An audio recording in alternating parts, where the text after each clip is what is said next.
'Di ba? Ngayon ho, mga bossing, ano ba ito? Sandali. Country, tsaka halos 2 buwan. Mahigit 2 buwan ba? Ako, ito si Pulong. Eto ho, mga kababayan, si Pulong. Hindi kasi naman talagang parang yung pamilya Duterte ho, mga bossing, ang inatupag na lang yata at inaatupag na lang po yata nila, mga kababayan, mag-travel po, Dati yung mga DDS, paulit-ulit, naku, nasa si Bongbong Marcos, puro daw gala o puro pasyal lang daw po ang ginagawa ni Pangulong Bongbong Marcos. Pero nung mga time na ho na yon, mga kababayan, ang pasyal o pag-alis ni Pangulong Bongbong Marcos sa ating bansa, pag-uwi po, merong mga magandang balita, kagaya ng mga magpapasok na mga investors. Kagaya na lang po nung sa South Korea, pagpunta ni Pangulong Bongbong Marcos, ano yung inaasahan ng Pilipino? 3,000 na trabaho para sa mamamayang Pilipino kasi ang Samsung magpapasok ng investment sa Pilipinas. Etong si Sara Duterte, labas ng bansa. Ano inasahan po natin? Ano nakita na? Wala. Nandun sa Hague, nakaganon. No? Bring him home. Bring him home. Punta ng ibang bansa, Japan or kung saan man. Ano ginagawa? Baka nangangampanya na. Baka ang sinasabi doon sa mga OFW, alam nyo, kapag ka ako, ang binoto nyo, yung dating Pangulong Duterte, kaya kong ilabas. Sabi ni JJ Bar, Panasonic, mag-e-expand pa. Di ba? Malayo po yung mga labas ni Pangulong Bongbong Marcos, mga bossing. Trabaho at tulong sa Pilipinas. Yung mga labas ng mga Duterte, mga kababayan, ibang klase. Etong kay Pulong, 17 bayan ho. No? Kaya naman, madami yung nakakasilip sa kanila. Ang daming pera daw ho, mga bossing. Ang daming pera. Panigurado naman po, hindi naman po yan sasakay doon sa yung parang, tawag doon? Doon sa simpleng inuupuan lang nating mga simpleng mga tao Panigurado yan, mga business class yan. Diba? Tsaka, sa loob ng 2 buwan, 17 bansa. Ganyan, papakabakasyon na lang, 17 countries, no? Ang sarap ng buhay. Around the world. Di ba? 17 countries, Unang pupuntahan, Hong Kong. Susunod na pupuntahan, China. Baka makikipag-usap kay Xi Jinping. Xi Jinping, baka naman asylum. Bakit? Anong problema? Kasi nababanggit na ako ni dating Senador Trillanes No? Wala daw iyakan kapag ka ako ay inaresto ng ICC. So sa ngayon pa lang, umpisa pa lang, nakikipusap na ako sa iyo, bigyan mo ako ng asylum. Baka ganun. Or kung sino man na matapat na pupuntahan na bansa ni Pulong Duterte, 17 yan. Lahat siguro hihingan ng asylum o kung kanino yung Diba? Kasi papalapit na po ng papalapit, mga kababayan. Ito, si Bato na. Mukhang si Pulong kasama. Mag-vlogger na lang kaya si Pulong. Grabe, ano tawag doon sa vlog na yon? Tourist vlog? Tour vlog? Ay, grabe. Ang daming perang nauubos ng ganun. Nakakapagod pa. Around the world na yata, no? Iba't ibang country, tsaka halos 2 buwan. Mahigit 2 buwan ba? Oo. Sabi ni Jordan G, tingin ko dyan, ikakalat nila ill-gotten wealth nila. Ganun ba? Tingin mo? Pwede, no? Wala. Pero, ang hirap nun.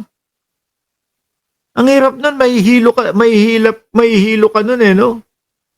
Unless kung merong kung merong kalistahan. Nandito sa bayan na to, sa bansa na ito, yung perang iba, yung ganito, ganyan. Pero ang dami nun, 17 bansa. Sa House of Representatives, ano pag trinabaho niya? Absentee na nga.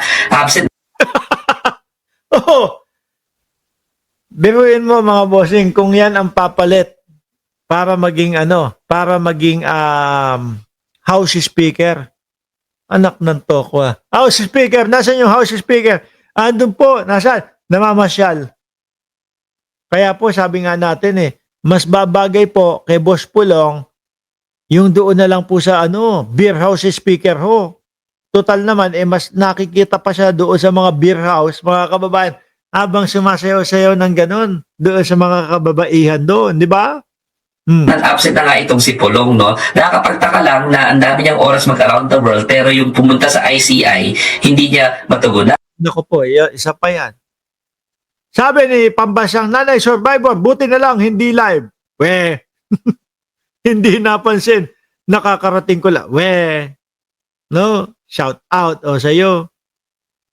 Totoo naman no, mga kababayan. At doon po sa ICI, hindi po siya iniimbita para po maging akusado o inaakusahan. Hindi po. Resource person no. Ang pag-imbita ng ICI kay Pulong Duterte doon sa ICI. Oh. No? Yung magtrabaho sa Kongreso, napaka-absent na raw niya. Aray ko. Wala nga, laging sarado daw yung niyan. Yung opisina. Halos hindi raw pumapasok. Yun ang rinig ko, halos wala raw, hindi mo makikita sa House of Representatives. No? Tapos gusto ng kapatid na si Sara Duterte maging maging House Speaker. Ano ba naman ho yun? So hindi na nahiya, no? Yung kapal ng muka nitong si Pulong Duterte na mag-around the world pa. Anyway, siguro ganyan na ho talaga sila, mga kababayan. No? Akala nila lahat ng Pilipino uto-uto. Sabi ni Edmond Sumalde, ngayon lang ako nakakita ng politiko, 17 countries in 2 months. Mga DDS, ano masasabi nyo? Wala, kaya nga naghintuan na yan Nung pangaalis pusta nila kay Pangulong Bongbong Marcos na ang sinasabi nila, naku si Bongbong Marcos, puro pasyal, puro labas ng bansa. Eto ngayon, mga Duterte ngayon. Yung isa, bring him home. Ilan? 17 labas-masok ng bansa. Yung isa, eto dinaig po ni Pulong. 17 bansa, pero sa loob lang po ng 2 buwan. There is a session ongoing. At hindi man lang yan, yung totoo yung letter, hindi man lang yan sinabi ko ano yung mga rason kung bakit siya magpupunta doon. No? Correct. Sasabihin mo ba naman, sir, asylum? Manghihingi ng asylum. Di ba? Sabi ni Paulo Saison, mahirap maging kakampi mga Duterte, pinapatay ka nila pag wala ka ng naku po, di kawawa yung mga mga DDS na mga vlogger. No? Kawawa yung mga DDS na vlogger. Congressman pa lang yan si Pulong. Grabe, mag-travel. Pag naging president yan, tingin mo magiging presidente si Pulong? Kung ganyan ang usapan, magiging presidente si Pulong, tigil na natin to. No, Sir Jorge Edralin. Malabo yun. Imposible yun. Paano ba yan, mga kababayan? Ako'y inaantok na din, no? At wala na tayong maitatapik. Magpapaalam na ako sa inyo. No, maraming salamat. At mamayang gabi naka-live ulit tayo dito sa Mark Ramos channel, mga bossing. Okay? Ganap na anong oras ba? Mga alas 6, alas 7 ng gabi naka-live tayo. Magpapaalam na muna ako. Maraming salamat and God bless po. Si Pulong, hayaan nyo lang yan. Magpaikot-ikot, mag-around the world.